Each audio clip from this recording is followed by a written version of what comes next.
Hello everyone, welcome back to Buried Files.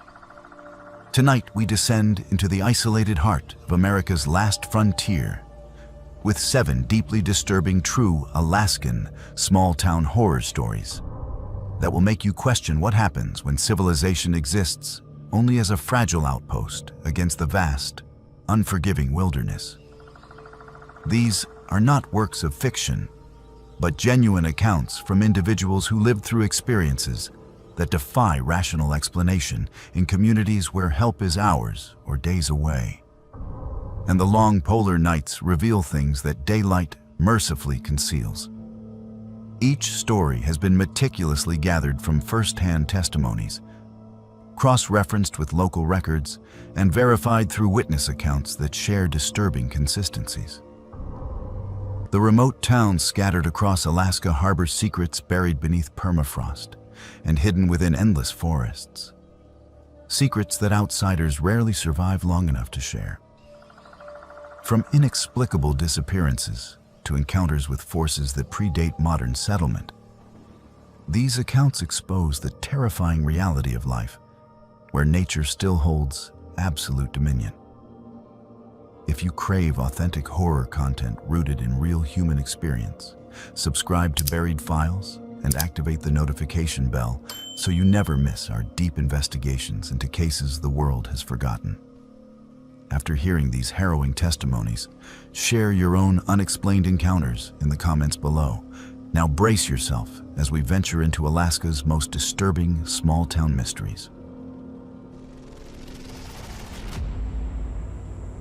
In the winter of 2014, when I was 20 and desperate enough to take any job that covered rent, I ended up in a town that barely shows up on most Alaskan maps. The kind of place where the population sign looks optimistic and the road in feels less like a highway and more like a dare. The job description sounded simple on paper: part-time maintenance and overnight security for a church that doubled as the town's community center. I told myself it would just be a few months, a quick way to get ahead. I had no idea I was stepping into a secret the entire town had been keeping buried. Everyone there called the place the Center, even though the building was just an old 2-story church with peeling white paint and a squat annex added onto the back. It sat at the edge of town, where the houses thinned out and the spruce trees pressed closer, their black silhouettes swallowed by long polar nights. The pastor introduced himself on my first day, but it was clear he was more community organizer than religious figure. He shook my hand, handed me a ring of keys that felt too heavy for such a small building, and walked me through my duties. Keep the main doors locked after evening events. Check the furnace, the boiler, the back exits. Make sure nobody is hanging around after hours. You will hear the building creak in the cold. Do not panic. He said that last part with a half-joking smile. But there was something in his eyes that told me he wanted me to take it seriously. The building itself was strange. It was old, but not in a charming way. The walls were too thick, the windows too narrow, and the hallways too long for the size of the structure. Late at night, the radiators hissed like they were whispering to each other, and the floors gave and sighed under every step. The basement was where the food pantry and storage rooms were, plus an old classroom the town used for meetings and AA groups. There was another door down there too. The first time I noticed it was during my orientation walkthrough. The pastor pointed out the pantry, the supply closet, the ancient fuse box. Then, as we turned to go back upstairs, I saw a heavy steel door sunk into the far wall, low to the ground. It did not match anything else in the place. The frame was reinforced, and a thick chain ran through the handle, secured with an industrial padlock that looked new. "What is that?" I asked. "Old sub-basement," he said too quickly. "It floods. It is not safe. You do not go in there. Ever. It is sealed, and it stays sealed." He had never looked away from me so intensely as he did in that moment.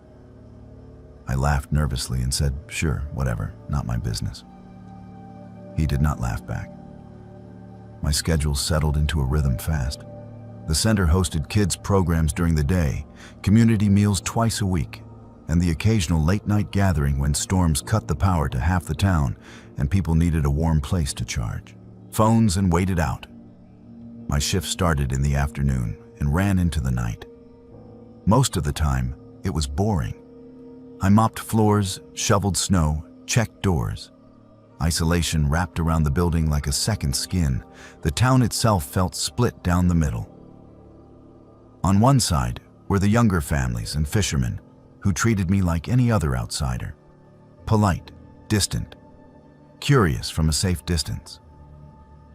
On the other side were the older folks who had lived there forever, the ones who still called it a village and ran everything from the general store to the volunteer fire station.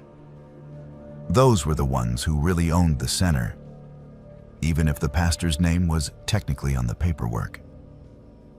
They were also the ones who tensed up whenever the conversation drifted anywhere near the basement. It started small.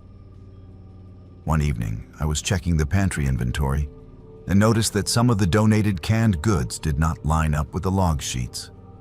A few cans gone here, a box of pasta there. At first, I assumed someone had just forgotten to record what they took. People came in and out for food all the time. It was the whole point of the place. Then my own lunch disappeared. I kept my food in the old staff fridge downstairs, separate from the pantry stock. I had written my name on the container with a black marker. One night I went down to grab it, and the fridge door was sitting slightly open. Not enough to trigger the alarm, just enough to bleed out cold air. My food was gone. Nothing else, just mine. It annoyed me more than it scared me, at least at first. I yelled up to the pastor, asked if he had eaten it by mistake. He swore he had not. The volunteers shrugged and joked that someone in town had sticky fingers. I let it go, but it kept happening. Leftover pizza from the youth group, missing the next morning. My marked yogurt, gone. A half-used jar of peanut butter I kept on the door shelf. Lid off, spoon marks inside, sloppily put back. I started locking the staff fridge with a cheap padlock. 2 days later, the lock was still on, but the food was missing again. I told myself that the kids were more clever than they looked, or that another staff member was helping themselves and lying about it. The alternative, that someone else had a key and was coming into the building after hours, was not a thought I wanted to entertain when I was alone in that creaking place at 1 in the morning. Then I heard the coughing. It was a Wednesday, the kind of cold that froze your eyelashes together when you stepped outside. A storm had pushed through, leaving the air painfully clear, the stars hard and sharp. The evening program had ended early, and I was the only one left in the building. I was sitting in the small office by the front door, scrolling through my phone, when a faint sound cut through the hum of the furnace. It sounded like a cough, a dry, muffled cough coming from somewhere below my feet. I froze, listening. It came again. Every horror movie I had ever seen flashed through my mind. But I forced myself to stand up, grab my flashlight, and head downstairs. The basement was chilly, the cement floor sweating condensation despite the cold outside. The door to the pantry was closed. The classroom door was open, dark beyond the threshold. I flipped on the lights. "Hello?" I called out, hating how my voice echoed off the low ceiling. "Is someone down here?" No answer. I checked the bathroom, the storage room, even behind the old folding table stacked against the wall. Nothing. Finally, my eyes drifted to the far wall where the sealed door sat. The chain on the handle looked exactly the same as always. The padlock was closed. I told myself the sound had probably come from the pipes. Old buildings made weird noises, especially when the temperature swung this hard. I went back upstairs, forced myself to focus on closing paperwork, and tried not to think about it. The next night, I heard it again. This time, it was not just a cough. It was a cough followed by a faint scrape, like something heavy being dragged slowly across concrete. I went downstairs faster than I meant to, heartbeat loud in my ears. The basement lights flickered on, yellow and weak. The pantry door was ajar. I had not left it that way. Inside, several boxes of food had been pulled from the shelves and opened. Packages were torn, cans stacked in uneven piles. The same cold, damp air swirled around my ankles. But there was another scent beneath it now. Stale sweat and something sour like unwashed clothes. I backed out of the pantry and checked every corner of the basement again, my flashlight beam shaking just enough for me to notice. There was still no one there. The only thing out of place was the feeling that the air had been stirred recently, as if someone had just walked by. When I mentioned it to the pastor the next day, he exhaled slowly and rubbed his temples. "You are sure the outside doors were locked?" he asked. "Yes," I said. "I always check them twice. If someone is getting in, they are not using those doors." He glanced toward the floor. I followed his gaze without meaning to, picturing the sealed door below us. "It is an old building," he finally said. "It settles. Animals get in sometimes. You are tired. Do not let your imagination run away with you." His voice was gentle, but there was a tremor under it. He did not offer to stay late with me. He did not call anyone to come inspect the basement. He just asked me to keep an eye on things and let him know if anything else went missing. The something else came sooner than either of us expected. It was about a week later when the bulk of the town gathered at the center for a community dinner. The place was warm and crowded, kids running between tables, older folks parked in their usual chairs along the walls. I was in and out of the kitchen, hauling trays and refilling coffee urns. That was when I noticed her. An older woman I had never seen before was sitting alone at the end of a table, her coat still on, head down. Her hair was a tangled gray curtain, partially hiding her face. When I brought a tray past her, she looked up. Her eyes were too bright. There was something hungry in them that had nothing to do with the food on her plate. "Thank you," she said softly as I passed. Her voice rasped, catching on the word. It sounded like a throat that had not spoken in a long time. Her plate was loaded with food I did not remember serving her. The portions were too big, piled too high. For a second, I wondered which family had taken pity on her and made sure she ate. Then the back of my neck prickled. I had seen that face before, or at least a version of it. In a framed photograph upstairs in the hallway, faded and smiling, standing next to a younger pastor in front of a half-built center. One of the founding donors, according to the plaque underneath. Except the woman in the photograph was supposed to be dead. The date on the frame said she had passed away almost 15 years earlier. I blinked and someone bumped into me, jostling the tray out of my hands. When I turned back, the woman was gone. The end of the table was empty, her chair pushed in. Her plate was nowhere to be seen. I did not sleep that night. The town moved around me like a single organism, and I slowly realized I was the only one who did not understand how its organs worked. People spoke in half phrases and shared glances. Conversation stopped when I entered rooms. The center, which had felt like neutral ground when I arrived, began to feel like a stage where I was the only one who had not been given the script. The breaking point came during the first real blizzard of the season. The wind screamed against the siding, and snowflakes hurled themselves at the tiny windows in a horizontal blur. The roads shut down, and the few people who had tried to leave town turned back. The center became a shelter that night, mattresses dragged into the classrooms, kids bundled in sleeping bags on the floor. By midnight, Everyone was asleep. Everyone but me. I was doing one last round when I passed the door to the basement and heard it. Voices. Not loud, not arguing. A low murmur like someone reciting something right up against the concrete ceiling. I stood there, torn between my job and the part of me that wanted to pretend I had never heard a thing. Then I gripped my flashlight, muttered that I was being stupid, and went downstairs. The voices stopped as soon as my foot hit the bottom step. The air felt thicker, like the humidity before a storm. The pantry door was closed, but the smell was stronger now. Sweat, old clothes, and something earthy, like soil that had been disturbed.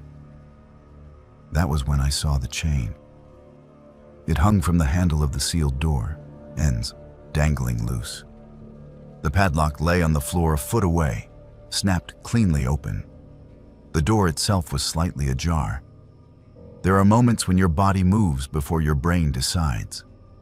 My hand shot out and grabbed the door, pulling it shut with a metallic thud. I wrapped the chain around the handle, fingers clumsy, heart hammering. There was no way I could get the broken padlock back on. So I just twisted the chain as tightly as I could and stepped back. On the other side of the door, something shifted. Not loudly, just enough for the fine hairs on my arms to lift. "Who is in there?" I whispered. My mouth was so dry the words scraped coming out. Silence. Then, very softly, a voice I could not quite place, whispering my name. I stumbled backward, nearly tripping over my own feet, and ran up the stairs. The next thing I remember clearly is standing outside in the screaming wind. My phone pressed to my ear, begging the dispatcher in the nearest actual city to send someone, anyone. By the time the police truck fought its way through the storm the next morning, the chain was back in place. A new padlock dangled from it, shiny and unbroken. The pastor stood beside it, arms folded, his face set in a stubborn line. "There's no one in there," he told the officers. "It is unsafe. It is flooded. You will damage the foundation if you start breaking doors for no reason." The officers looked from him to me and back again. One of them was from town. I recognized him from the diner. He shrugged, clearly caught between protocol and whatever quiet agreement the town had with itself. "Look," he said to me, his voice firm but sympathetic. "We checked the building. No signs of forced entry. No footprints outside. The snow would show if anyone had been coming and going. Maybe you were tired. Maybe you heard the storm. This is an old place." I wanted to scream at him. I wanted to drag him down the stairs and force his face against the cold metal of that door and ask him if he could not feel the wrongness radiating from it. Instead, I nodded numbly and watched as they drove away.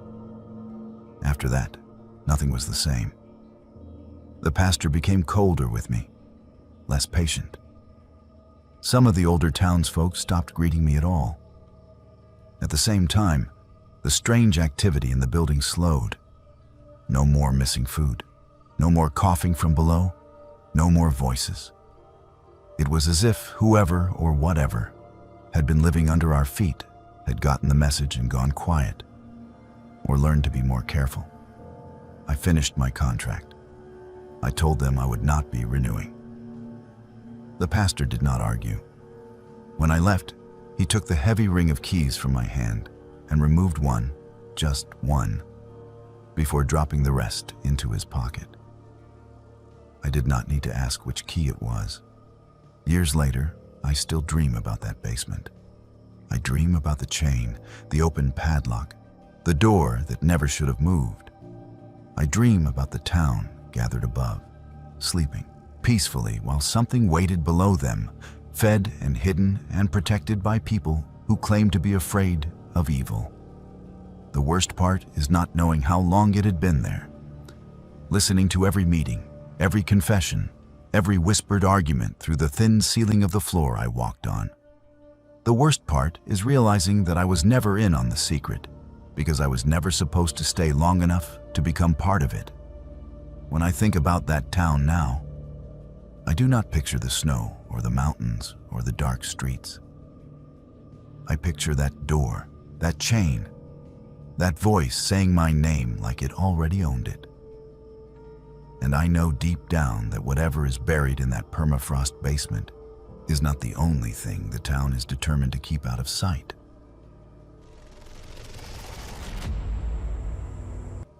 The first time I heard the voices over the VHF, the bay was completely still and the town's only streetlight had just gone out. I was standing on the deck of a small fishing boat tied up at the dock, nursing a thermos of coffee that had gone cold hours ago, watching the water turn the color of steel under the midnight sun that never quite set in summer. The radio crackled to life beside me, and a voice I did not recognize began speaking in calm, measured tones about weather conditions that did not match anything on the forecast I had checked an hour earlier. At the time, I assumed it was just another boat I had not met yet. The fleet was small out here, but people came and went with the seasons, and I was still new enough that I had not memorized every call sign and captain's voice. I was working a temporary position as a deckhand and communications assistant on a research vessel operating out of a settlement so small it did not have a proper name on most maps. The locals just called it the Bay, even though there were 100 bays along this stretch of coastline. It sat about 30 miles south of where Port Chatham used to be, back before everyone left in the 1950s and never came back. People did not talk about Port Chatham much, but when they did, it was always in the past tense, like speaking about a grave. The town I was working in had maybe 40 permanent residents, most of them related to each other in ways I never fully mapped out. There was no cell service, no internet that worked reliably, and the power ran off a combination of diesel generators and whatever solar panels people could afford to bolt onto their roofs. The only communication that mattered out here was the VHF marine radio. It was how boats coordinated, how weather warnings came through, how people gossiped and argued, and kept track of who was still alive. If your radio went silent for too long, someone would come looking. I grew to love the rhythm of it. The static hum underneath every transmission, the way voices crackled in and out depending on distance and atmospheric pressure, the informal shorthand everyone used. Channel 16 was the hailing frequency, but most of the real conversation happened on the working channels. Fishermen swapping notes about where the salmon were running, the harbor master calling out tide schedules, somebody's kid asking if anyone had seen their dog. It felt like listening to the pulse of the town. That first strange transmission did not set off any alarms in my head. The voice was male, older, with the clipped cadence of someone who had spent a lifetime on the water. He was talking to another vessel about an incoming squall, advising them to head east toward calmer seas.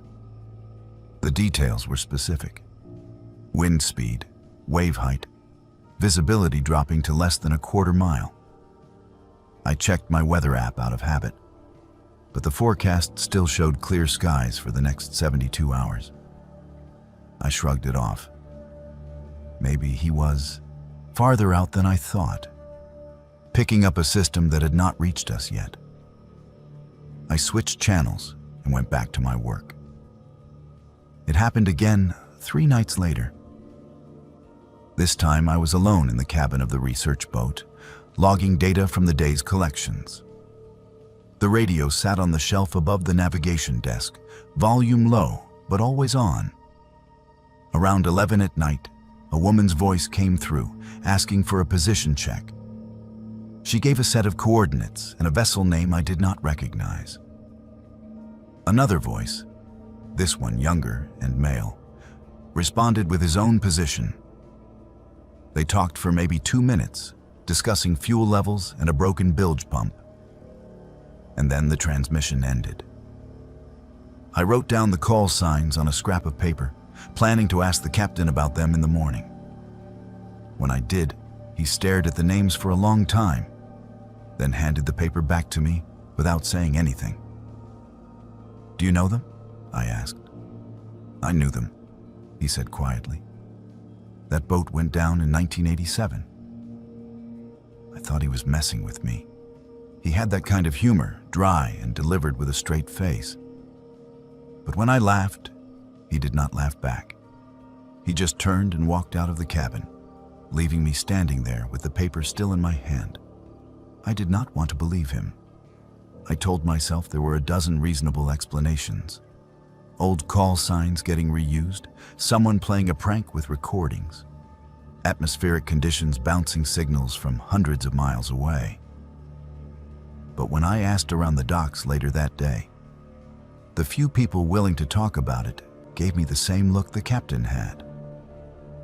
A look that said I had stumbled into something I was better off ignoring. One of the older fishermen, a man named Rowan who had lived in the bay his entire life, finally pulled me aside while I was coiling rope on the deck. "You're hearing the ghost traffic," he said, keeping his voice low even though no one else was nearby. "It happens out here. Always has. You do not respond to it. You do not acknowledge it. You just let it pass." "Ghost traffic," I repeated, trying not to sound skeptical. He nodded. "Voices from boats that are not here anymore. Sometimes it is weather reports from storms that happened decades ago. Sometimes it is Mayday calls that nobody answered in time. The radio picks it up, plays it back. No one knows why. But you do not engage with it, Helena. You hear me? You do not talk back." I wanted to ask him more, but he was already walking away, his boots heavy on the wet planks of the dock. After that, I started paying closer attention.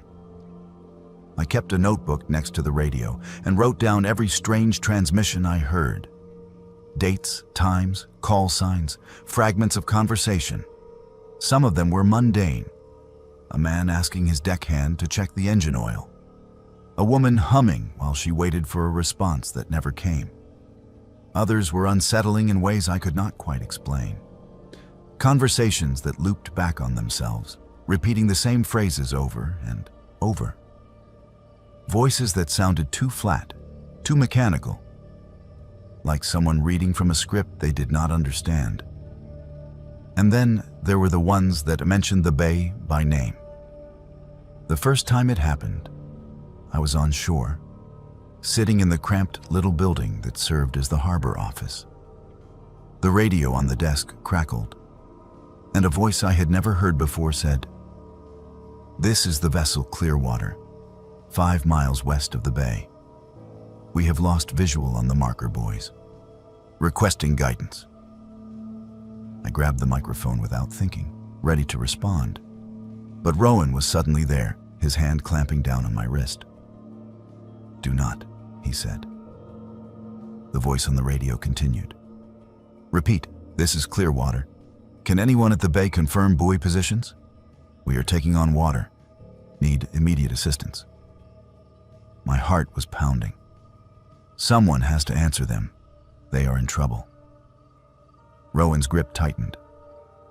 "There is no Clearwater out there. That boat sank in 1991. You answer that call, and you will be telling whatever is on the other end that you can hear it. And once it knows you can hear it, it will not stop." The transmission cut off mid-sentence, replaced by static. I sat there, shaking, staring at the radio like it had just tried to bite me. "What do you mean, it will not stop?" I whispered. Rowan let go of my wrist and rubbed his face with both hands. "There was a woman a few years back, a teacher who moved here from Anchorage. She started hearing the voices too. She thought she was helping. Started responding, giving directions, trying to coordinate rescues for boats that were not really there. After about a week, the voices started calling her by name, started describing things they should not have been able to see. What she was wearing, where she was standing, what she had eaten for breakfast. I felt my stomach turn over. What happened to her? She left, he said flatly. Packed up in the middle of the night, got on the next supply plane out. Last I heard, she would not go near a radio, would not even keep a phone in her house. I wanted to tell him that was insane, that there had to be a rational explanation. But the look on his face stopped me. He believed every word he was saying. The transmissions kept coming. At first they were sporadic, once or twice a week. Then they started happening every night. Always around the same time, always on the working channels where normal boat traffic should have been. I stopped writing them down after a while because the notebook was filling up too fast, and reading back over my notes made my skin crawl. Then they started getting personal. It was a Tuesday night, late enough that most of the fleet had already come in and tied up for the evening.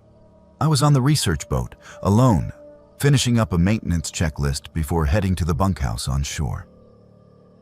The radio hissed, and a voice I had heard before, one of the recurring ones I had started to recognize, came through. "Helena," it said. Just my name, nothing else. I froze, wrench still in my hand. My pulse hammered in my ears. The voice continued. "Helena, can you confirm your position? We have you logged at the bay, but the signal is weak. Are you still aboard the research vessel?" I set the wrench down slowly, trying to keep my hands from shaking. I did not touch the microphone. I did not respond. "Helena, we need you to acknowledge this transmission. Safety protocols require confirmation. Please respond." The voice was calm, professional, exactly the tone you would expect from a Coast Guard operator or harbor master. But there was something wrong with the pacing. The pauses between words were too precise, too even, like someone reading from a script they had memorized. I switched the radio off. The voice kept going. "Helena, we are showing elevated wave activity in your area. You need to move to a secure location. Do you copy?" My hands were shaking so badly, I almost dropped the radio as I yanked the power cable out of the back. The voice cut off mid-word, leaving only the sound of my own ragged breathing in the cabin. I did not sleep that night. I sat on the deck with a flashlight and a cup of coffee I never drank, watching the water and trying to convince myself that I had imagined the whole thing. But when I went back into the cabin the next morning, the radio was still unplugged, the power cable lying on the floor where I had left it.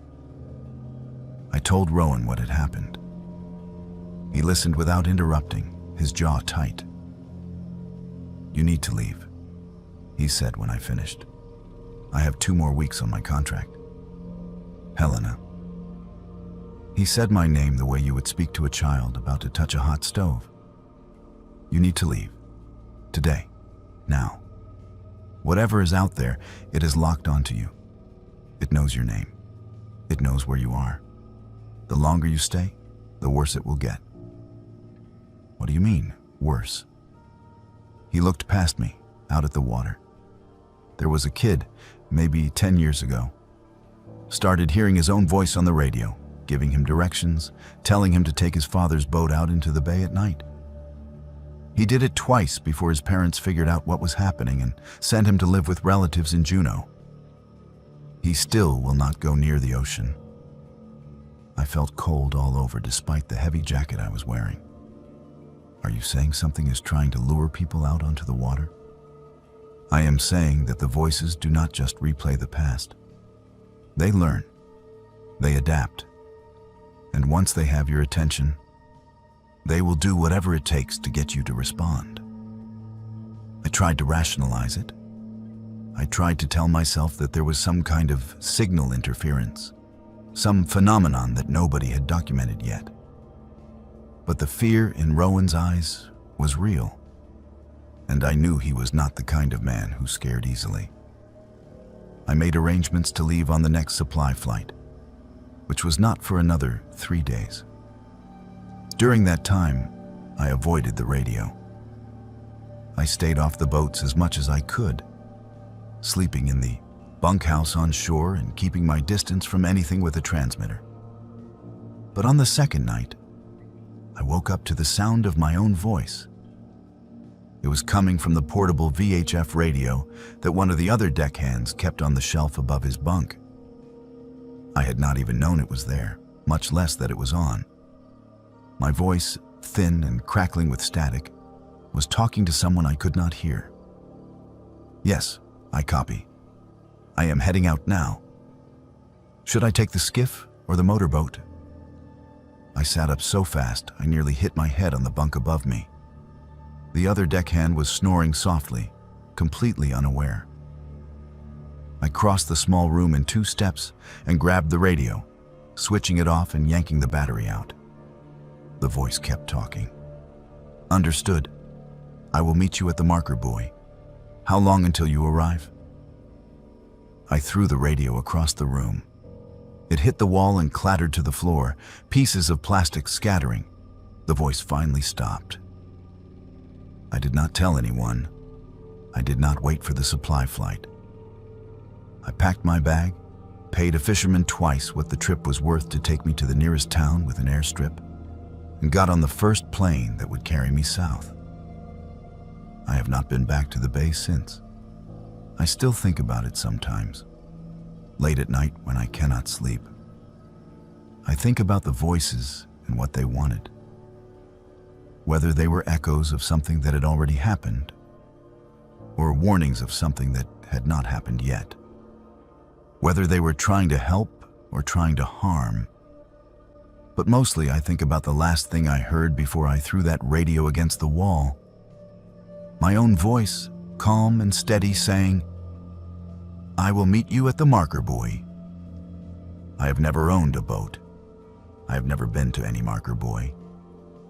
But somewhere out there, on a frequency I will never tune into again, I know that my voice is still speaking, still giving directions, still leading someone towards something I will never understand. And I know, deep in a place I do not like to examine too closely, that if I ever went back, I would hear it again. Not on the radio this time, but somewhere much, much closer. I cannot look at satellite images anymore. Not after what I saw vanish between one winter and the next. Most people think maps are permanent, fixed things, that the land underneath them does not change unless you bulldoze it or burn it. But I know better now. I know that some places exist only when they want to, and that the snow in interior Alaska can cover more than just the ground. I grew up in a town so small it did not have a high school. If you wanted to graduate, you either did correspondence courses or moved in with relatives in Fairbanks. The population hovered around 200, give or take whoever had left for the season or come back after failing to make it anywhere else. Winters were brutal, the kind where the temperature did not rise above 0 for weeks and the darkness pressed down on you like a physical weight. We did not have roads in the traditional sense, just trails that snow machines packed down into something usable. There were maybe 15 other kids my age, and we ran in a pack the way kids do in places where there is nothing else to do. We knew every inch of that town, every shortcut, every hiding spot, every place the adults told us not to go. And there was one place in particular they warned us about more than any other. The snowfield. It sat about 3 miles east of town, a wide open stretch that we used as a shortcut when we were heading out to the lakes where people ice fished in the winter. From a distance, it looked like any other clearing, just a flat expanse of white surrounded by black spruce. But the adults in town had a strange way of talking about it, like they were choosing their words carefully. The snow does not settle right there, my grandfather told me once. You cross it during the day if you have to, but you do not stop.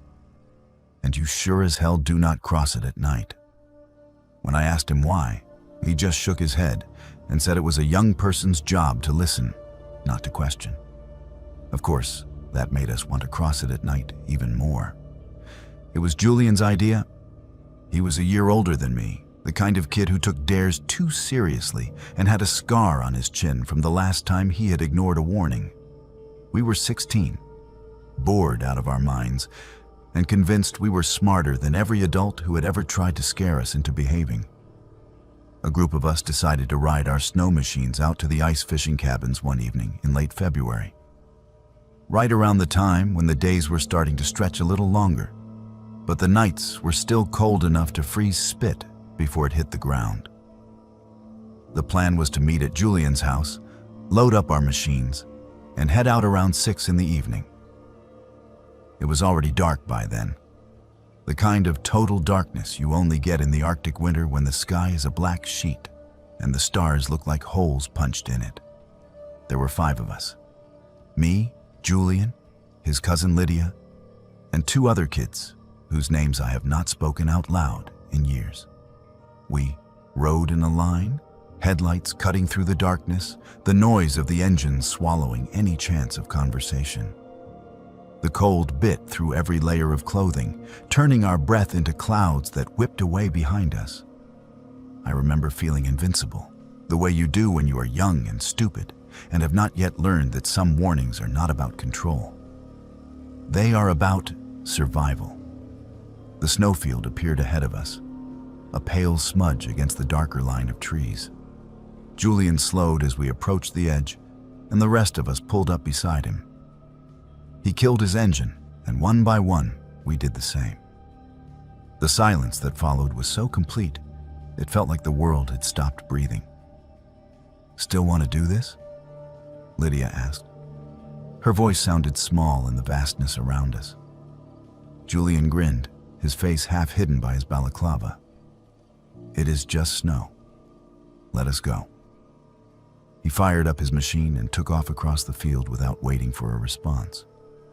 The rest of us exchanged glances, and then we followed.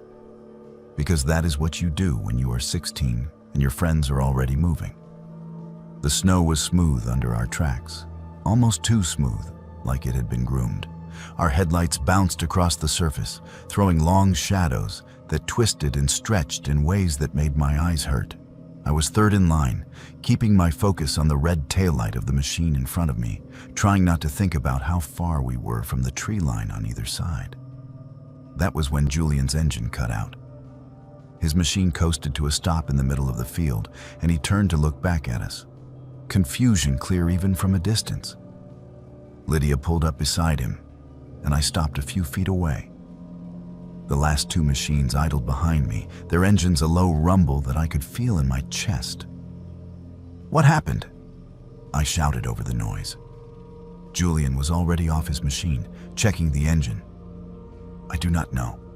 It just died." One by one, the rest of our engines began to sputter. Mine coughed, jerked, and went silent. The others followed within seconds. The quiet that settled over us was suffocating. "This is not normal," Lydia said, and there was an edge in her voice I had never heard before. "We need to get out of here." Julian tried to restart his machine. The engine turned over once, twice, and then nothing. He tried again. Still nothing. That was when I noticed the GPS on my handlebars. The screen was spinning, the little arrow that marked my position whirling in circles like it could not figure out where I was. I pulled my compass out of my pocket, an old brass one my grandfather had given me, the kind that did not need batteries. The needle was doing the same thing, sweeping back and forth, refusing to settle. "Guys," I said, holding it up. "Look." We all checked our devices. Same thing. Every piece of navigation equipment we had was going haywire. And then I felt it. The snow under my boots was wrong. It gave too much, like there was nothing solid beneath it. I took a step, and my foot sank a few inches deeper than it should have. "Does the snow feel weird to you?" I asked. Julian crouched down and pressed his hand against the surface. His glove pushed through the top layer easily, and he pulled it back fast. "It is warm," he said. "Why is it warm?" That was when we heard the sound. It came from below us, a deep, resonant thud, like something enormous shifting its weight. The snow rippled, a visible wave that spread out from somewhere in the center of the field. We all felt it, the ground, or whatever was under the snow, moving. "We need to go," Lydia said, her voice rising. "We need to go right now." We tried to restart the machines. Julian's fired up first, coughing black smoke, but running. Lydia's started next. Mine turned over on the fourth try. The last two would not start at all. "Leave them," Julian shouted. "Double up. Let us go." The two kids whose machines would not start climbed on behind Lydia and me, and we took off toward the tree line, engines screaming. I did not look back. I did not want to see what was happening to the machines we had left behind. We made it to the edge of the field and did not stop until we were a quarter-mile into the trees. When we finally slowed down, I turned around. The snowfield was still there, flat and white and empty. The two abandoned machines were gone. No shadows, no silhouettes, nothing. Just smooth, unbroken snow. Julian wanted to go back. Lydia and I physically stopped him, grabbing his arms and dragging him away when he tried to turn his machine around. We rode back to town in silence, and when we got there, we lied. We said the machines had broken down and we had to leave them, that we would go back in the morning with tools and sleds. But we did not. The adults organized a retrieval party the next day. I watched them leave from my bedroom window, and I watched them come back hours later, confused and empty-handed. They said there were no machines out there. No tracks, no debris, nothing. Just an empty field. My grandfather pulled me aside that night. "You crossed it, did not you?" he asked.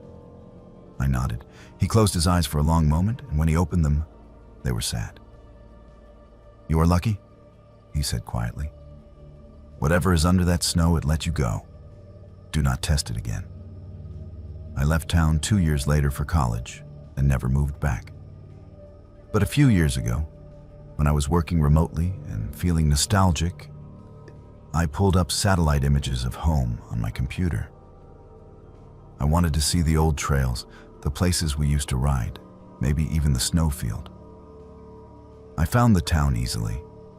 I found the tree lines, the lakes, the paths we used to take. But when I zoomed in on the area where the snowfield should have been, there was nothing but dense forest. Old-growth spruce, packed tight, the kind that takes a century to grow. I checked historical satellite images, going back year by year. Every single image, going back to the ESAL, earliest available footage from the 1980s, showed the same thing. Forest, no clearing, no snowfield. I called Julian.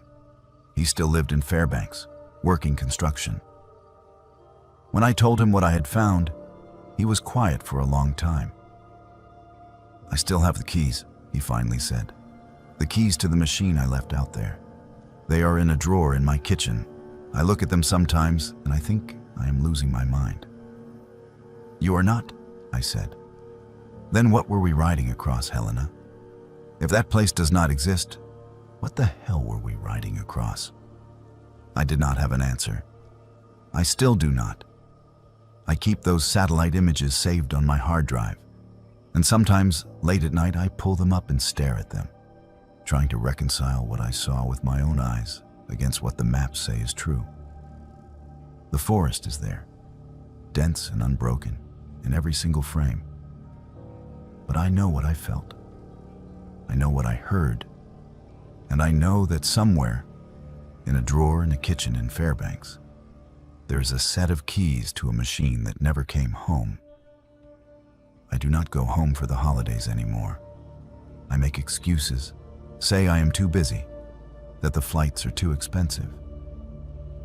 But the real reason is that I cannot stand the idea of being anywhere near that forest, knowing that beneath those trees, or maybe instead of those trees, there is a field of snow that remembers me. And I am terrified of what might happen if I ever set foot on it again.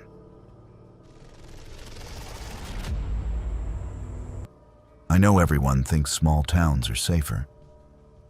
But what happened behind that clinic is the reason I sleep with a chair wedged under my apartment door. I moved to Anchorage 3 years ago, and I still check the locks twice before bed. Still jump when I hear footsteps in the hallway. Still feel like someone is watching me even when I know I am alone. The worst part is not knowing who it was. The worst part is that they are still out there, somewhere, living their normal life while I live with what they did. It started in the fall of 2019. I had just finished my nurse practitioner certification and was looking for work that would help me pay off student loans as quickly as possible. A rural health organization was offering signing bonuses for practitioners willing to work in remote Alaskan villages, places where medical staff was scarce and the need was desperate. The pay was good. The contract was only 18 months, and I told myself it would be an adventure. They assigned me to a village of about 300 people, accessible only by boat or bush plane depending on the season. The clinic was a small prefabricated building with an attached apartment for visiting medical staff. It had been recently renovated, new windows installed, fresh paint on the walls. But there was something about the layout that felt wrong from the first day. Too many windows facing the wrong directions. Too many angles where someone outside could see in, but you could not see out. The apartment was connected to the clinic through a narrow hallway with 2 doors, one on each end. The clinic door locked from the inside, but the exterior door to the apartment had a sticky deadbolt that never seemed to catch properly. I mentioned it to the maintenance coordinator during my first week, and he promised to fix it. He never did. The job itself was what I expected. Routine checkups, minor injuries, the occasional emergency that required me to call for a medevac. The villagers were polite but distant, the way people are with outsiders who are not planning to stay. I was fine with that. I was there to work, not to make friends. The darkness came earlier than I expected. By mid-October, the sun was setting before 4 in the afternoon, and by November, it barely rose at all. The long nights pressed against the windows, and the clinic felt like a fishbowl lit from the inside. Everyone outside able to see me while I stared at my own reflection. That was when I started noticing the motion light. There was a light mounted on the back of the building, aimed at a small gravel area where staff could park if they had a vehicle, which I did not. The light was supposed to turn on when it detected movement, stay on for a few minutes, then turn off. But during my evening shifts, I started noticing a pattern. The light would flick on, stay on for exactly 10 seconds, then go dark. A few minutes later, it would happen again. On, 10 seconds, off. At first, I assumed it was an animal. Foxes, ravens, maybe a loose dog. But the timing was too precise. It happened every evening around the same time, between 8 and 9 at night, and it always followed the same pattern. I mentioned it to Tobias, the village public safety officer. He was a quiet man in his 40s, well-liked, one of those people everyone seemed to trust without question. He came by the clinic one evening to check it out, standing in the back hallway with me, watching the light. It did not turn on while he was there.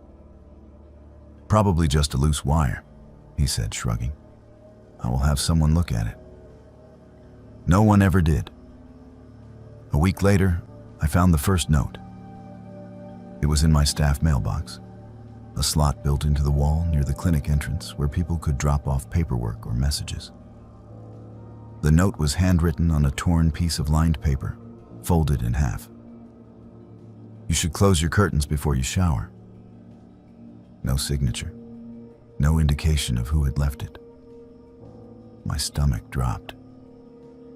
The apartment had a small bathroom with a frosted window that faced the back of the building. I always assumed the frosting was enough, that no one could see through it. I closed the curtains that night, and every night after. 3 days later, another note. You looked tired yesterday. You should get more sleep. This one was worse because it was specific. I had worked a double shift 2 days earlier, covering for another practitioner who had called in sick. I had been exhausted, and yes, I probably looked it. But how would someone know unless they had been close enough to see my face?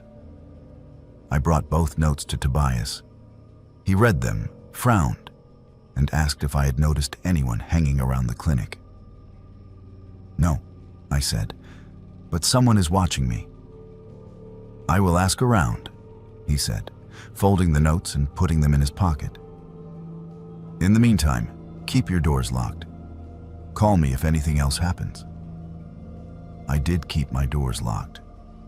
I started checking them obsessively, testing the deadbolt on the apartment door, even though I knew it did not work properly. I closed all the curtains as soon as the sun went down. I stopped lingering in rooms with windows, but the notes kept coming. I liked the soup you made last night. You sing when you think no one is listening. You should smile more. You have a nice smile.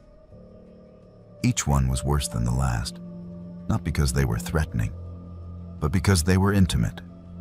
Whoever was writing them knew my routines, my habits, the small private things I did when I thought I was alone. And they were close enough to see inside, close enough to hear me. I stopped eating in the apartment. I started sleeping in the clinic exam room with the door locked, even though it was against protocol. I brought it up at a staff meeting, asking if anyone had seen anything unusual, if anyone else had received strange notes. The reaction was not what I expected. People shifted in their seats. A few exchanged glances.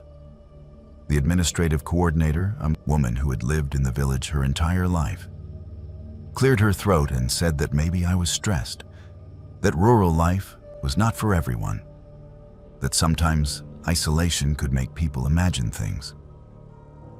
I am not imagining this, I said, pulling the notes out of my bag and spreading them on the table. Someone is watching me. Someone has been watching me for weeks. Tobias picked up one of the notes, read it, and set it down without comment. The meeting moved on.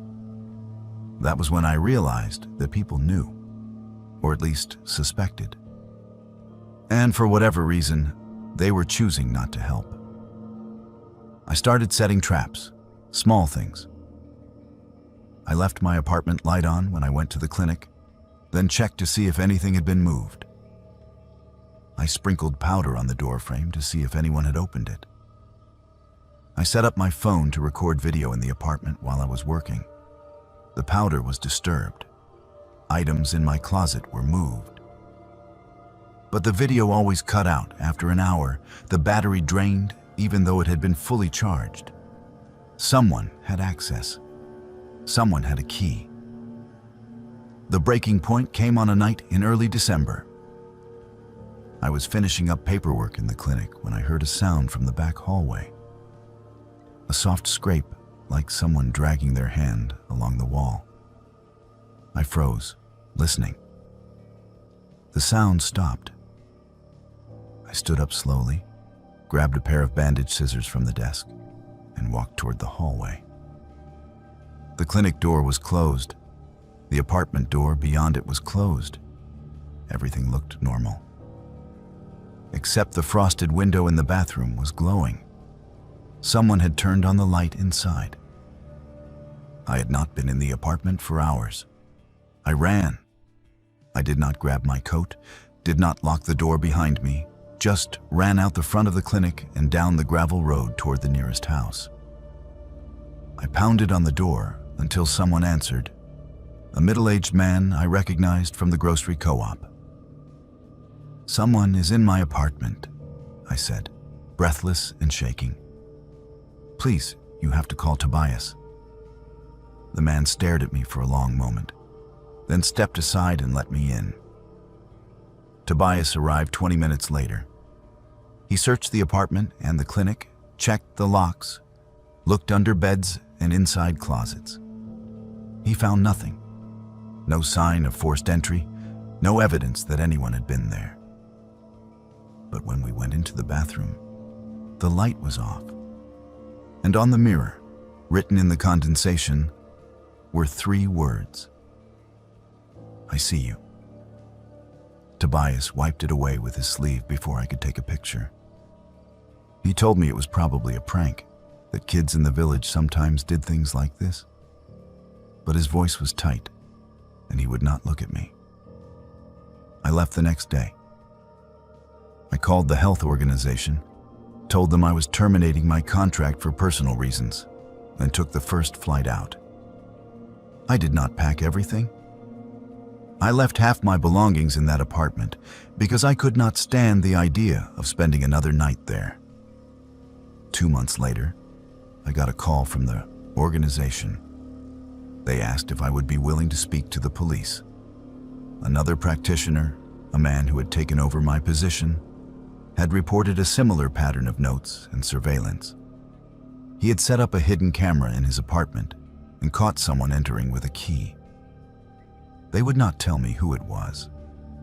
They said it was an ongoing investigation, that charges were being filed, that the matter was being handled internally to avoid damaging community relations. I never found out if anyone was arrested. I never found out who had been writing those notes, who had been standing outside my window, who had been in my apartment while I slept. The organization offered me a settlement in exchange for signing a non-disclosure agreement. I took it because I needed the money, and because I knew that fighting it would mean reliving everything again. But sometimes, late at night, I think about the fact that someone in that village still has a key, still knows my name, still remembers what I looked like when I thought I was alone. And I sleep with a chair wedged under my door, because deadbolts do not mean anything when someone else holds the key.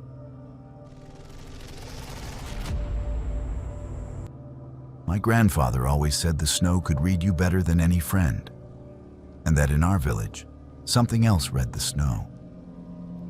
When I was a kid, I thought he was just being poetic, trying to make the long winters sound more magical than miserable. Back then, the endless white felt like a blank page to me, not a record of everything that walked across it. I did not understand until much later that he meant it literally. I grew up in a tiny village on the edge of a frozen lake, a place so far off the road system that the only way in or out was by plane or snow machine, depending on the season. The lake was our highway in the winter. People cut trails across it, dragged firewood, hauled supplies, rode out to check trap lines. All of that meant tracks, thousands of them, crisscrossing the ice like veins. You learn to read them early out there?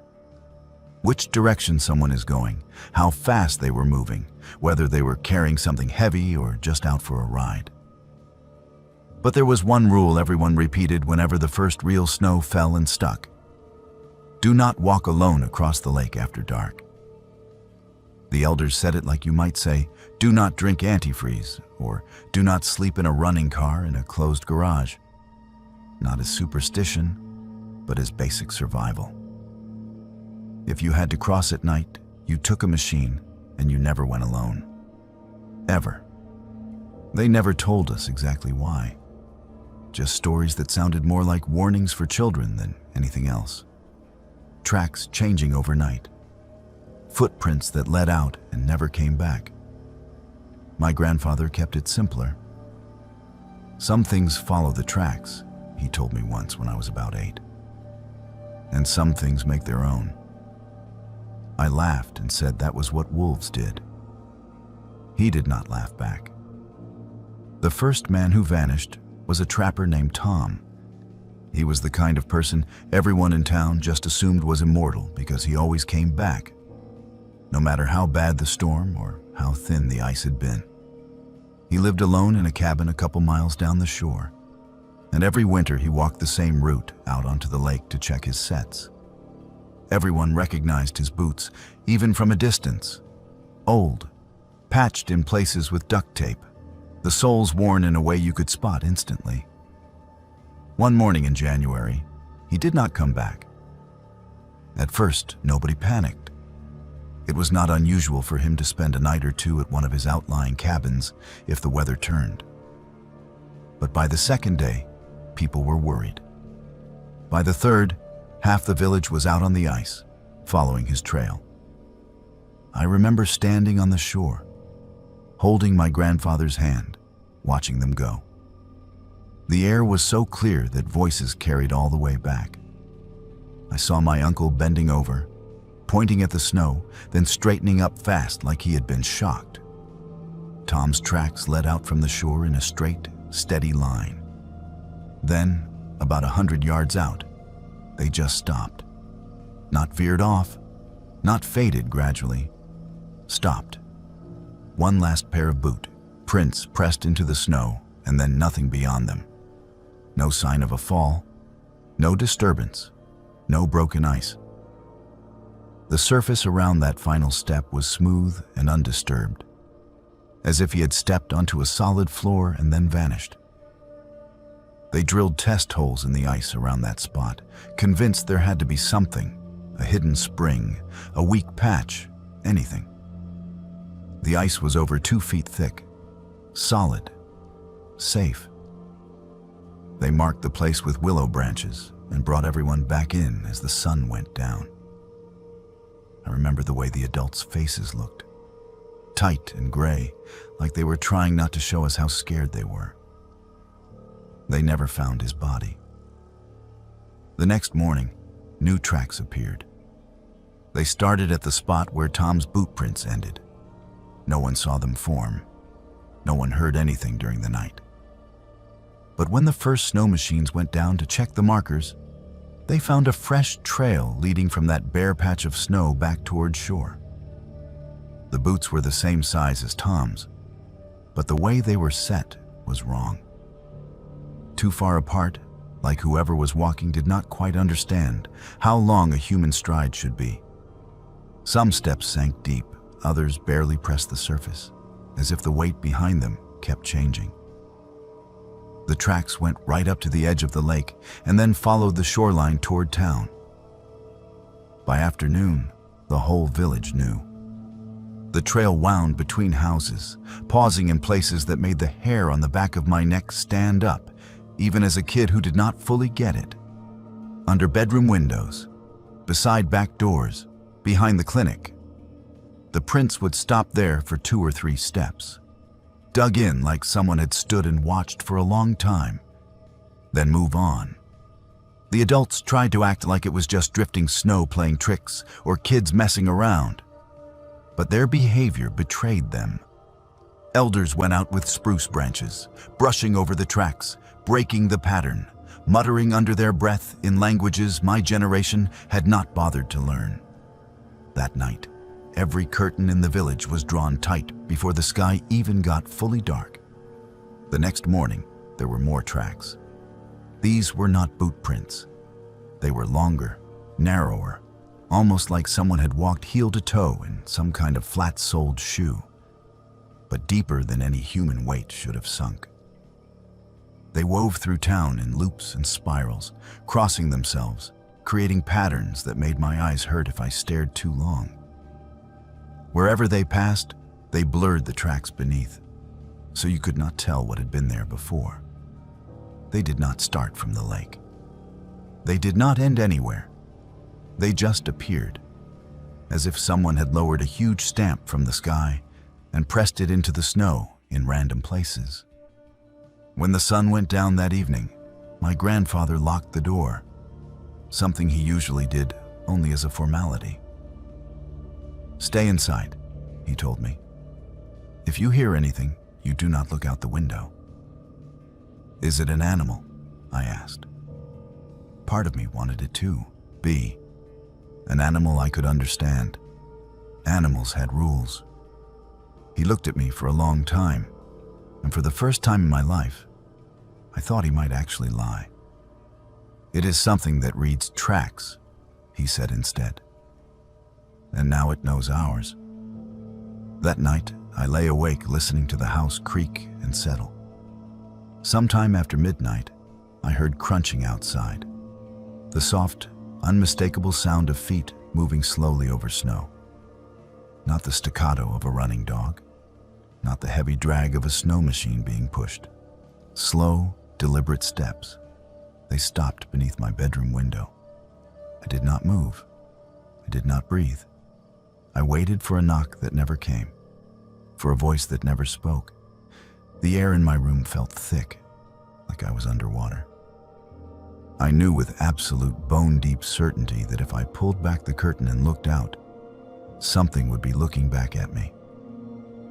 Eventually, the footsteps moved on, that same careful, measured crunch fading into the distance.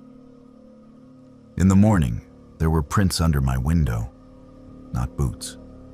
Those long, narrow marks, pressed deep, the snow around them slightly melted, as if something warm had stood there for a long time. They did not lead to the house or away from it. They just appeared below my window and ended a few feet later, like whatever had been there did not need to come or go the way we did. After that, no one crossed the lake alone, not even in daylight. Snow machines went in pairs, always with radios, always with eyes on the shore. Kids were forbidden from going down to the ice at all without an adult. It stopped being a warning and became a law everyone obeyed without question. The tracks continued for a while. Some mornings, there would be new ones circling the village's outermost houses, looping between sheds and fish racks, tracing paths no one admitted to walking. On days after blizzards, when you would expect a clean slate, sometimes a single line of prints would be there as soon as the wind died, too crisp to have survived hours of drifting. Then, one winter, they just stopped. No one celebrated. No one said maybe it was over now. We just quietly kept obeying the old rule. Do not walk alone on the lake at night. Do not give it an easy path to follow. I moved away when I was 19, as soon as I could arrange it. I told people it was for school, for work, for opportunities you could not find in a place with more dogs than people. All of that was true. But I also left because every time I stepped onto snow, I felt watched. Like every footprint I made was a line in a story something else was reading. In the city, snow does not last. It turns to gray slush at the edges of parking lots, disappears down storm drains. People do not pay attention to tracks here. But I do. I notice when my own footprints look wrong, when they seem deeper than they should or slightly out of line. I notice when the snow outside my building holds a shape that does not match any shoe I have ever seen. I still go back to visit my grandfather sometimes. The village has not grown. If anything, it is smaller. People ask me about the city, about traffic and grocery stores and jobs that do not involve fish or freight. I sleep on his couch, close to the wood stove, listening to the old familiar creaks. The lake looks the same from his window, a broad white sheet stretching to the horizon. Last winter, I went down to the shore alone for the first time in years. I did not step onto the ice. I just stood on the packed snow at the edge, looking out. The wind had smoothed most of the old machine trails, leaving only faint lines. For a second, I could almost pretend I had imagined everything, that memory had exaggerated it the way it does with childhood fears. Then a gust of wind swept fine snow across the lake, and for a moment I saw them. Not clear, not crisp like before, but there. A line of long, narrow impressions cutting across the wide blankness. looping once in a slow curve, then fading. I blinked and they were gone. Maybe it was just the wind. Maybe it was my mind filling in patterns it expected to see. Or maybe something out there had turned a page, checking to see if we were still following the rules. When people ask me why I hate fresh, unbroken snow, why I walk in other people's footprints instead of making my own, I do not tell them any of this. It is too long a story and too unbelievable. I just say it is a habit from home. The truth is simpler and harder. I know the snow remembers, and I am not interested in reminding anything out there how to find me. I still tell myself I was just lost that night. But the road I took does not exist on any map I have checked since. I drive for work in Alaska, hauling parts and supplies between little coastal communities that only barely cling to the term town. You get used to whiteouts, surprise ice, and GPS glitches. You do not get used to a whole building disappearing. This was late October, that shoulder season where the weather cannot decide between rain and snow. I was coming back from a delivery run to a small port town and trying to beat a storm the forecast said would hit around midnight. The sensible plan was to stay in town and leave in the morning. Instead, I looked at the sky, decided I could outrun it, and pointed the truck toward home. About an hour into the drive, the storm arrived early. Hard sideways snow, wind pushing the truck just enough to make my hands tighten on the wheel. My wipers could not keep up, and the reflective markers along the road disappeared into a gray-white blur. I watched my fuel gauge tick down and started doing that quiet mental math you do when you realize you may have screwed up. I was still 40 miles from the next town when the GPS glitched. The main highway line vanished from the little screen, then came back, then flickered. For a few seconds, the device showed nothing but my blue arrow floating on an empty grid. Then a side road appeared, branching off to the right in a neat curve. A smaller line, labeled with a name I did not recognize, and a tiny fuel pump icon. I slowed down, squinting through the windshield. Through the blowing snow, I could just make out what looked like a plowed turnoff, a dark gap in the endless white. The main road ahead was vanishing into a wall of storm. The little fuel icon on the screen seemed to pulse at me like a heartbeat. I told myself it was one of those private roads some of the bigger lodges kept, maybe with a generator and a tank where I could top off. I told myself that driving on fumes in a blizzard was stupider than trusting an outdated GPS. I turned. The feel of the tires changed as soon as I left the main highway. It was still snow-covered, but underneath I could feel gravel, not asphalt. The trees closed in quickly, black shapes leaning in on both sides, branches heavy with snow. My headlights carved out a narrow tunnel. There were no other tire tracks on the road. No poles, no reflectors, just that thin, pale strip cutting through the dark. I checked the GPS again. The little arrow moved neatly along the line, the fuel icon now less than a mile ahead. I should have turned back right then. Instead, I kept going, telling myself that if it looked even a little wrong, I would just turn around. The first sign was hand-painted. Fuel, coffee, hot food, it said. White letters on a red board nailed crookedly to a birch tree. An arrow pointed ahead. My shoulders loosened a little. This was exactly the kind of odd little roadside place you found out. Here. Family run, cash only, generator humming in the back. The road widened into a clearing, and I saw it. A small, square house with a steep metal roof, half buried in snowdrifts. Light glowed from the windows, warm and yellow. A tall metal tank stood off to one side, hose coiled neatly on its rack. A single porch light burned over the front steps, throwing a pool of light onto the snow, I did not see any other vehicles. I parked near the tank, killed the engine, and sat there for a second, listening to the sudden silence. Through the windshield, I could see shadows moving behind the curtains. Someone was home. When I stepped out, the cold hit me like a wall. The air smelled like wood smoke and diesel. Underneath that, something faintly sweet, like baked bread. I climbed the 3 wooden steps and knocked. It took a moment. Then the door opened. A woman in her 50s stood there, hair pulled back in a gray braid, apron dusted with flour. She smiled like she had been expecting me. "You made it just in time," she said. "Storm's going to shut this road down any minute."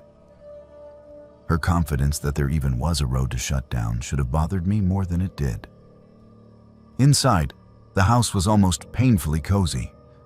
A wood stove radiated heat from the corner, a kettle hissing gently on top. A single bare bulb hung over a small table.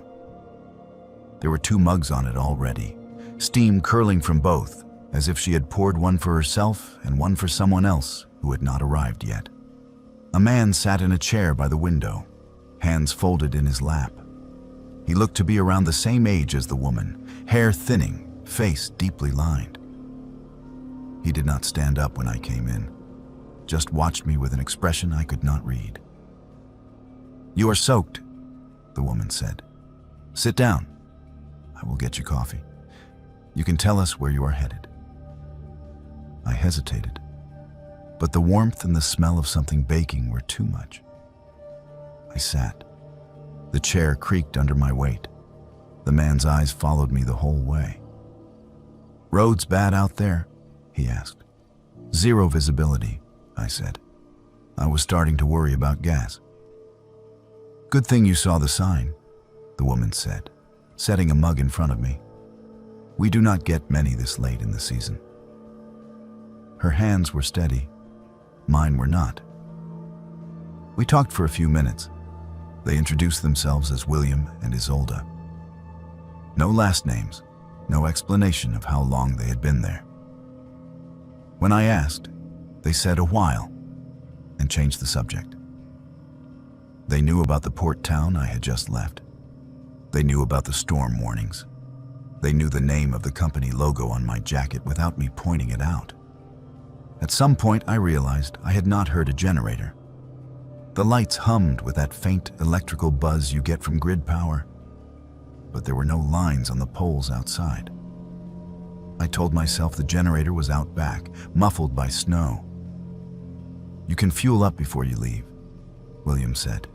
"Cash is fine. You should not be on this road much longer. They like to close it." "Who is they?" I asked.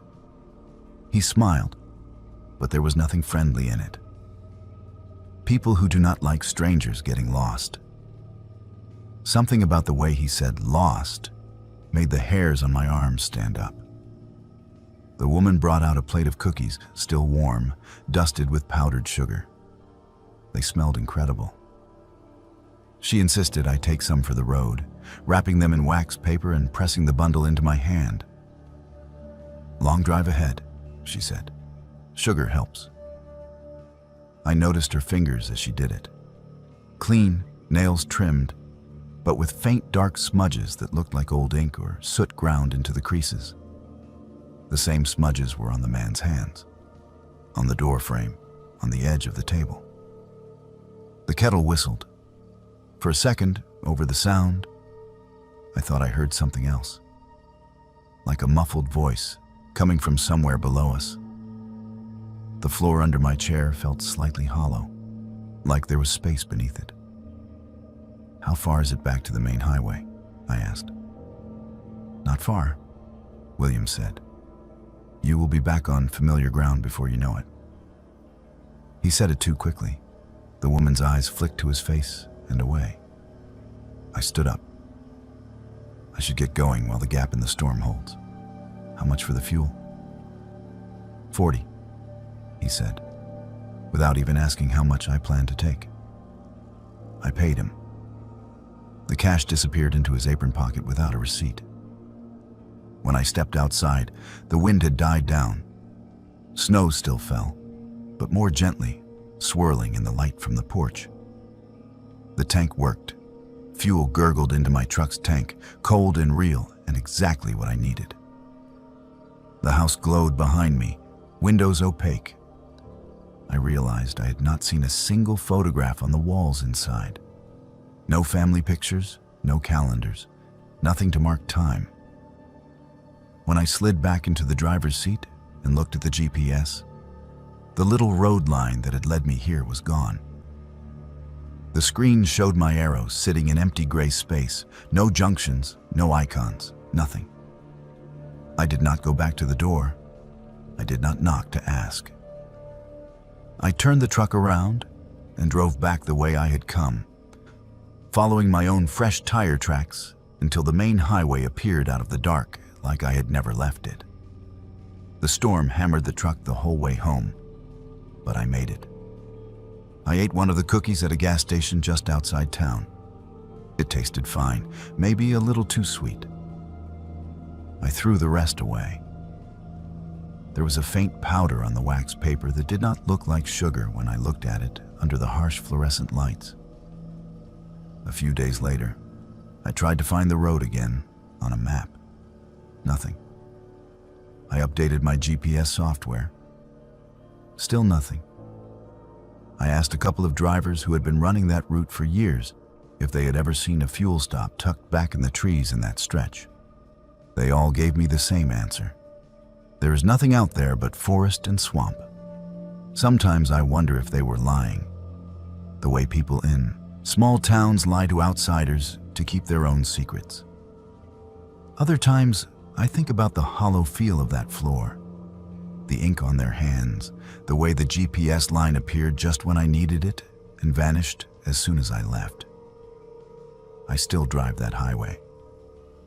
When the snow comes down hard and visibility drops, I keep my eyes straight ahead.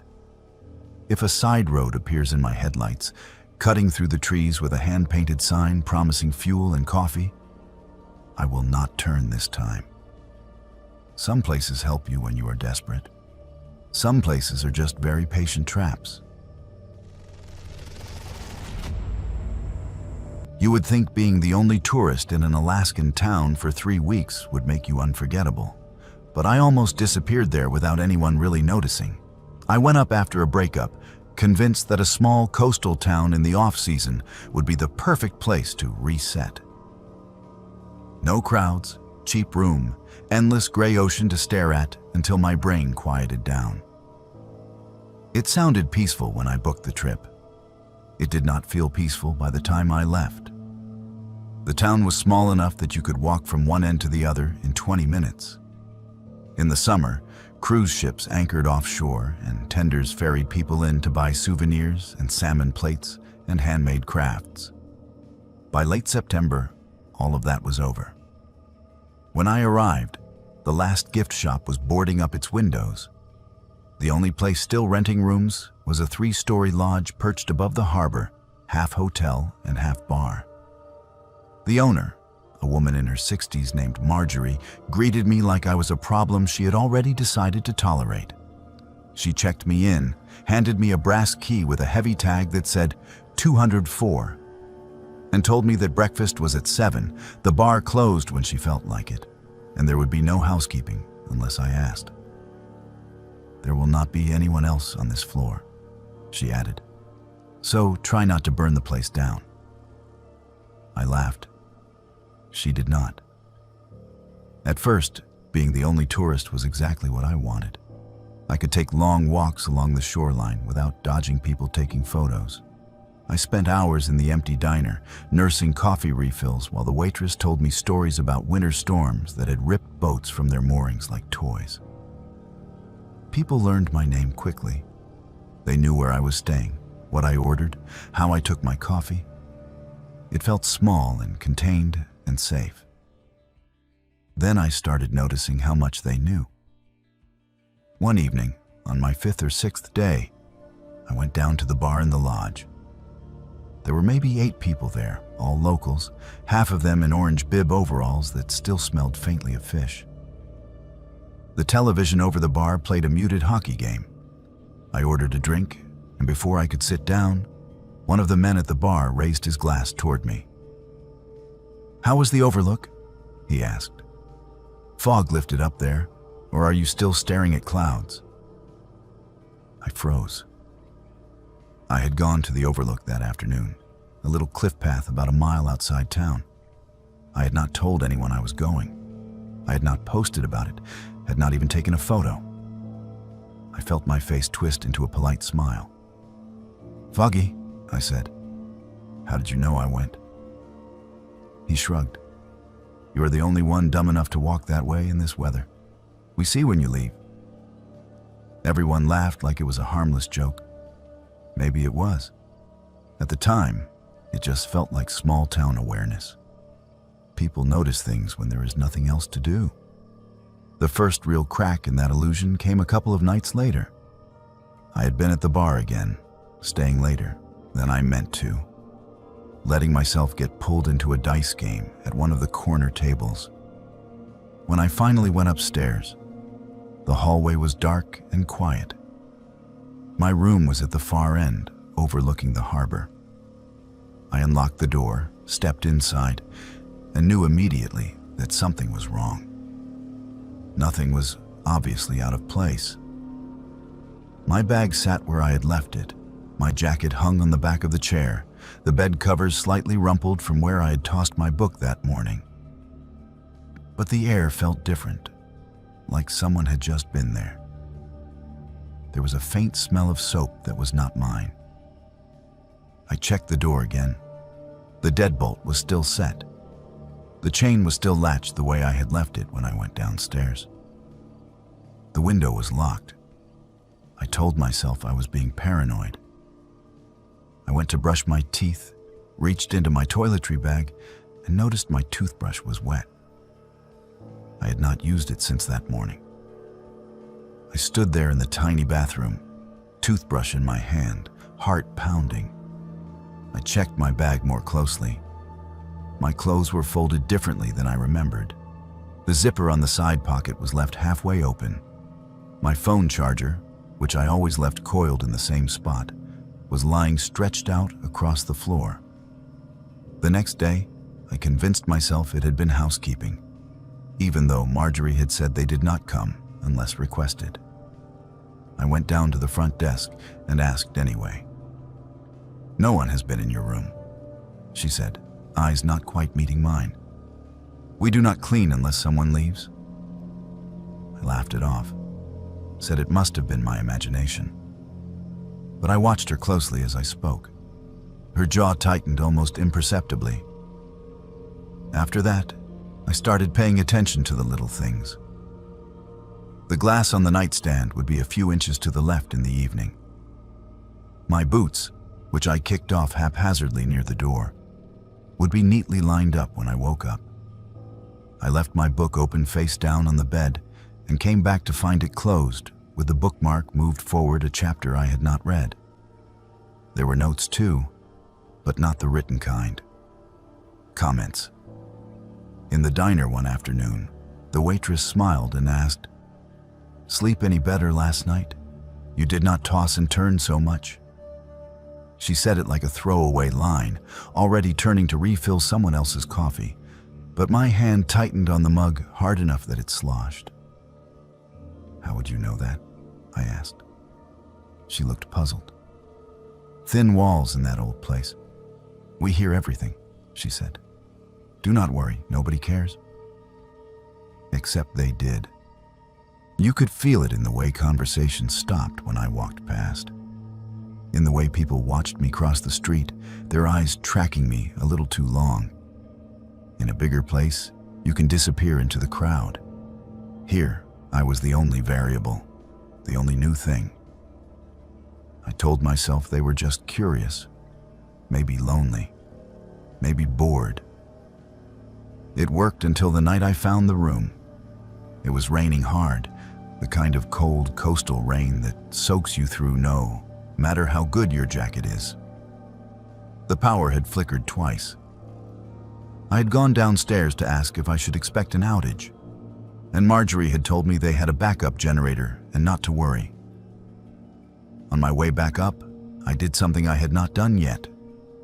I tried my key in another door. The lodge had 3 floors. I was on the second, with a hallway of identical doors.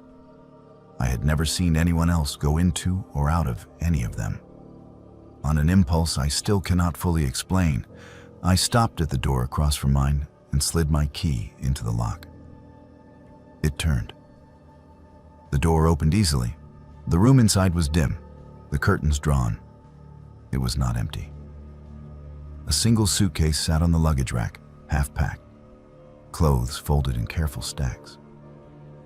On the small table beside the bed was a notebook, its pages covered in neat handwriting.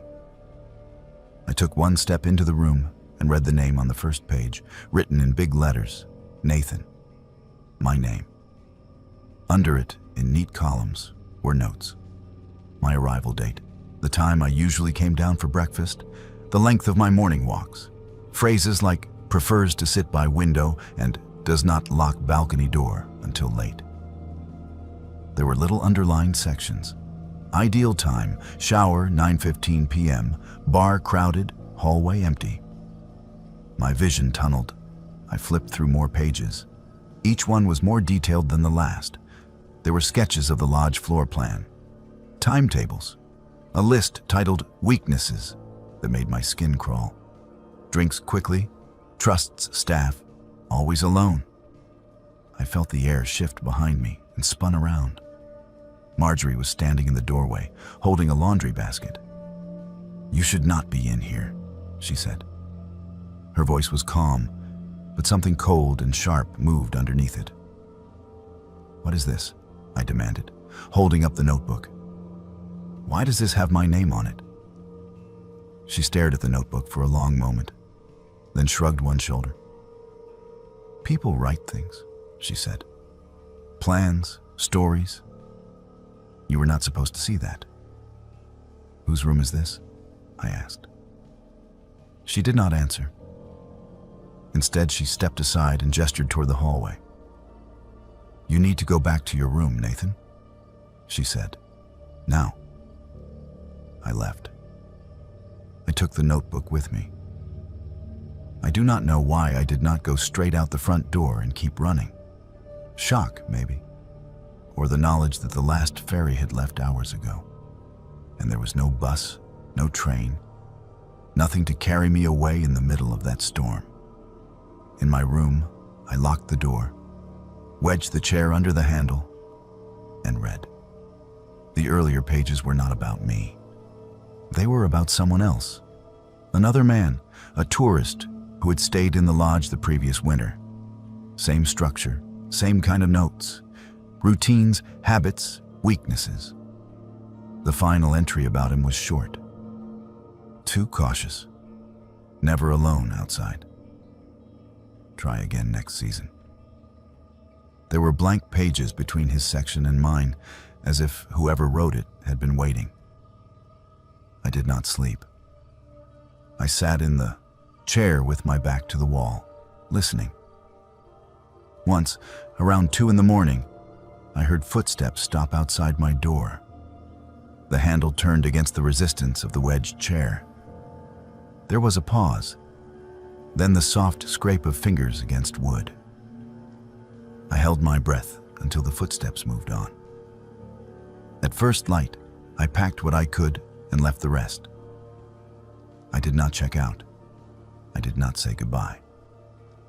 I walked down to the harbor and offered a fishing boat crew half my remaining cash to take me to the next town down the coast. They did not ask for a reason. Months later, back home, I saw a news article shared online. A hiker had gone missing near that same town, last seen staying at the only open lodge. The quote from the owner said he had been a quiet man, kept to himself, went out for walks a lot. The phrasing was familiar, almost exactly what had been written in that notebook beside my name. I think about that sometimes when people romanticize small towns, talk about how nice it must be that everyone knows you. They say it like it is a comfort, But there is a thin line between being known and being studied. And the scariest thing about that lodge was not the eyes on me or the meticulous notes about my habits. It was realizing that they were patient, that I had not escaped because I was clever or careful, but because, for reasons I will never know, whoever was filling that notebook had decided I was not worth the effort.